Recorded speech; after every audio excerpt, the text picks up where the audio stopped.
সিনেমার শুরুতে জোসেফ নামে এক অধ্যাপককে দেখানো হয়, যিনি একটি গাড়ির ভিতরে বসে একটা ছবি দেখছিলেন। আর তারপর সেখানে একটি ট্রাক এসে দাঁড়ায়, আর ট্রাকের ড্রাইভারটি টয়লেট করার জন্য জঙ্গলে চলে যায়। আর তখন প্রফেসর জোসেফ তার গাড়ি থেকে বেরিয়ে ওই ট্রাক ড্রাইভারের দিকে বন্দুক দিয়ে নিশানা করে। তো তারপর দৃশ্য চেঞ্জ হয়, আর এই দৃশ্যে আমরা দুজন মেয়েকে দেখি। তাদের মধ্যে একজনের নাম হচ্ছে জেনি, আর একজনের নাম হচ্ছে ন্যান্সি। তারা দুজনই আমেরিকার বাসিন্দা, আর তারা বেড়ার উদ্দেশ্যে বা ঘোরানোর জন্য জার্মানিতে এসেছিল। আর তারপর তারা পার্টি করার জন্য একটা ক্লাবে যাওয়ার চিন্তা ভাবনা করেন, আর তারা পার্টির লোকেশনও ঠিক করেছিলেন। তারা যেহেতু জার্মানিতে প্রথম এসেছিল, তাই তারা এখানকার সব জায়গা ভালো মতো চিনত না। তো তারা একটা ক্যাব ভাড়া করে রাতের বেলা পার্টিতে যাওয়ার জন্য বেরিয়ে পড়ে, কিন্তু তাদের সঠিক পার্টির লোকেশন জানা ছিল না। আর এখানে একটা কথা আপনাকে বলে নেই, জার্মানিতে আপনি গাড়ি ভাড়া নিতে পারবেন, কিন্তু কোনো ড্রাইভার পাবেন না, আপনাকে নিজেকেই সেই গাড়ি চালিয়ে যেতে হবে। ওরাও সেরকমই করেছিল। ওরা ক্যাবটি ভাড়া করে ওরা নিজেরাই যাচ্ছিল ক্লাবে, কিন্তু জঙ্গলের মধ্যে ওই রাস্তায় তারা ক্লাবের এক্সাক্ট লোকেশনটা জানতো না, মানে কোথায় ক্লাব রয়েছে সেটা তারা জানতো না। তো এরপর তারা একসময় রাস্তা হারিয়ে ফেলে, আর তার উপর তাদের বড় বিপদ আসে যখন তাদের গাড়ির টায়ার পাংচার হয়ে যায়। তো তারা এরপর গাড়ি রিপেয়ারের জন্য কল দেয়, কিন্তু কেউ তাদের ফোন পিক করে না বা এত রাতে আসতে চায় না। আর এদিকে তারা দুজন মেয়ে মানুষ আরেক দেশের একটা জঙ্গলে এসে আটকা পড়েছে। তো এর জন্য তারা খুবই ভয় পেয়ে যায়। তারা সিদ্ধান্ত নেয় গাড়ির ভেতরে থাকাই হয়তো বেশি নিরাপদ হবে।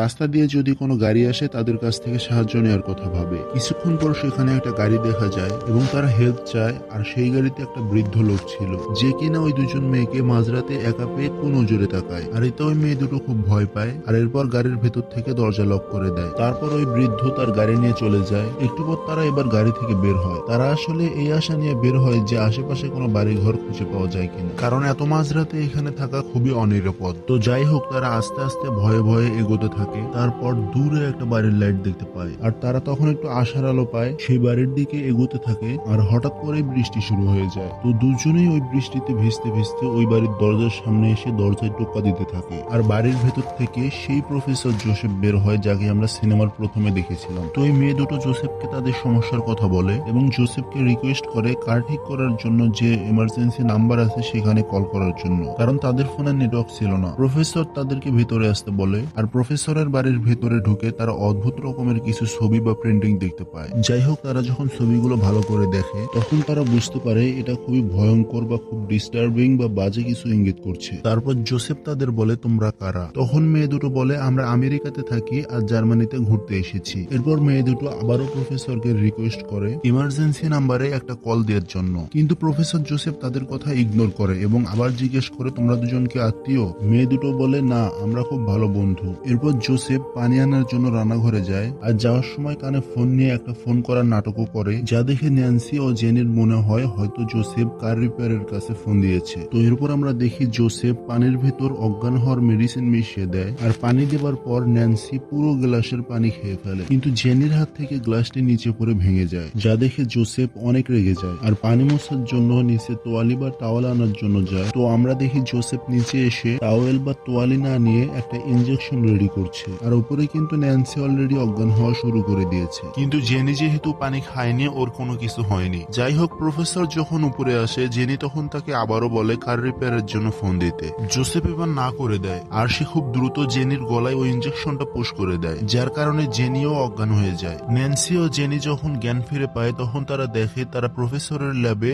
বাধা অবস্থায় আছে। সেখানে তারা দুজন ছাড়াও আরো একজন রয়েছে, আর উনি হচ্ছে সেই ট্রাক ড্রাইভারটি যাকে আমরা সিনেমার শুরুতে দেখেছিলাম। এরপর প্রফেসর জোসেফ সেখানে আসে, আর সে ট্রাক ড্রাইভারকে বলে, এদের সাথে তোমার মিলছে না, তোমাকে মারা যেতে হবে। এরপর প্রফেসর এক বিষাক্ত ইনজেকশন দিয়ে তাকে মেরে ফেলে। তারপর ড্রাইভারের লাশকে নিজের বাগানে পুঁতে ফেলে। এরপর আমরা দেখি সে রাস্তা থেকে আরো একটা ব্যক্তিকে অজ্ঞান করে নিয়ে আসে, আর ওই ব্যক্তিটি ছিল জাপানি, মানে সে জাপান থেকে জার্মানি বেড়াতে এসেছিল। যাই হোক, তাকেও জেনি এবং ন্যান্সির পাশের বেডে শুয়ে দেয়। জেনি আর ন্যান্সি অনেক জোরে চিৎকার করতে থাকে, কারণ তারা বুঝতে পারছে না যে এই লোকটি তাদের সাথে কি করতে যাচ্ছে। এরপর প্রফেসর জোসেফ তাদের সামনে এসে সব বলা শুরু করে দেয়। আমার নাম জোসেফ, আমি একজন অবসরপ্রাপ্ত সার্জন, মানে হচ্ছে যারা কাটাকাটি অপারেশন করে আর কি। এছাড়াও সে বলে, আমি একটা সময় ডক্টর ছিলাম। যাই হোক, সে ছিল একজন পাগল ডাক্তার এবং সে একই রকম প্রাণীদের জোড়া লাগিয়ে একটা মানুষ সেন্টিপেড বা মানুষ দিয়ে আজগুবি কাজ করার জন্য যেত। যেমন এর আগে সে 3টি কুকুরকে অপারেশন করে একটাকে আরেকটার পেছনে জোড়া লাগিয়ে দিয়েছিল। আর জোসেফ এখন ওই 3জনকে বলে সে এখন ওই 3জনের উপর এই এক্সপেরিমেন্টটা করবে, মানে এই 3জনকে ও জোড়া লাগিয়ে দিবে, কারণ তাদের স্কিনের টিস্যু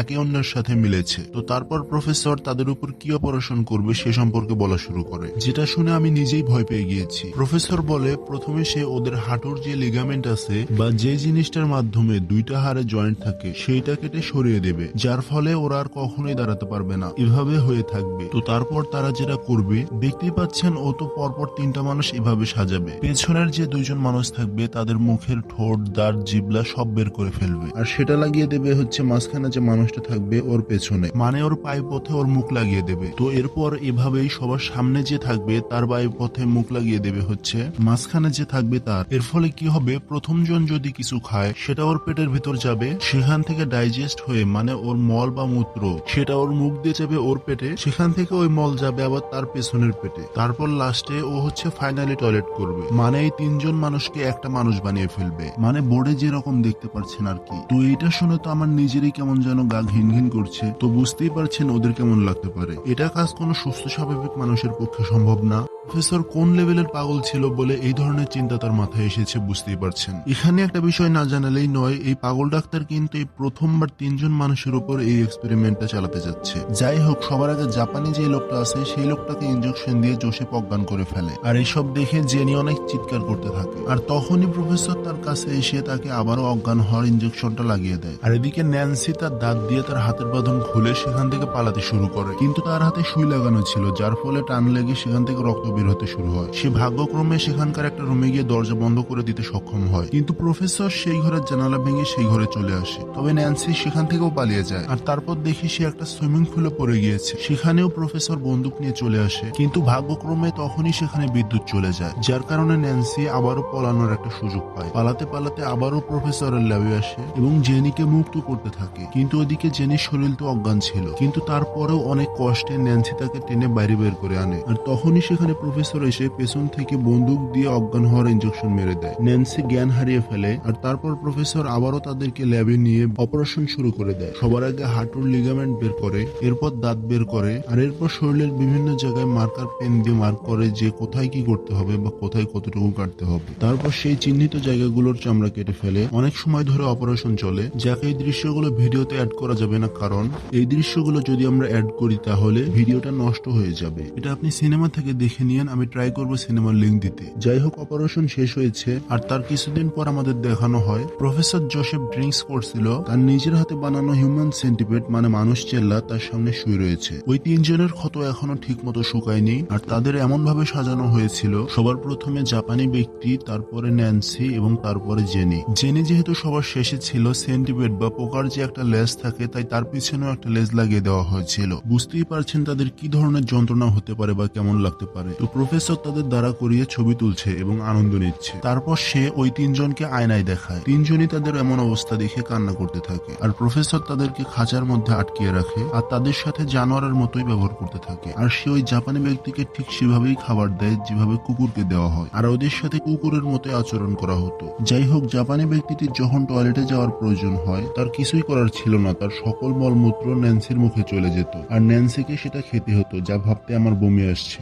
যাই হোক, প্রফেসর তাদের চেক আপ করে এবং চেক আপ করে দেখতে পায় জাপানি ওই ব্যক্তিটি সুস্থ রয়েছে, কিন্তু ন্যান্সির পেট নষ্ট হয়ে যাচ্ছিল। ন্যান্সি ওই লোকটির মলমূত্র হজম করতে পারছিল না বা পেটে কাজ করছিল না। ন্যান্সির সাথে জেনি বা যে সবার লাস্টে রয়েছে সে কোনো শক্তি বা কোনো খাবারই পাচ্ছিল না, কারণ তার কাছে কোনো খাবারই পৌঁছায়নি, তার ক্ষত এখনো তাজা ছিল। তাকে দেখে এমন মনে হচ্ছিল সে খুব দ্রুত মারা যাবে। প্রফেসর যখন ভাবে জেনি খুব দ্রুত মারা যেতে পারে, তখন সে তার জায়গা চেঞ্জ করার কথা ভাবে। ঠিক তখনই দরজায় নক হয় এবং সে দেখে দরজায় 2জন পুলিশ এসেছে, আর পুলিশ সেখানে জেনি এবং ন্যান্সিকে খোঁজার জন্য এসেছিল, কারণ ন্যান্সি আর জেনি অনেকদিন ধরে নিখোঁজ রয়েছে, আর তাদের গাড়িটি এখানেই পাওয়া গিয়েছে। তো প্রফেসর তাদের বলে, আমি একজন ডাক্তার, আমি আমার কাজে অনেক ব্যস্ত থাকি, বাইরে যাওয়ার কোনো সময় পাই না, আমি ওই মেয়েদের ব্যাপারে কিছুই জানি না। তারপর তিনি পুলিশ অফিসারদের ড্রিঙ্ক করার অফার করেন। পুলিশ অফিসার বলে কফি পান করব, কিন্তু ডক্টর বলেন কফি তো নেই, তোমরা শুধু পানি পাবে। পুলিশ এই কারণেই তাকে সন্দেহের চোখে দেখা শুরু করে, মানে ওকে পানি পান করানোর এত আগ্রহ বিষয়টি পুলিশের কাছে একটু খারাপ লেগেছে, মানে বুঝই তো পুলিশ তো আর সাধারণ মানুষ না।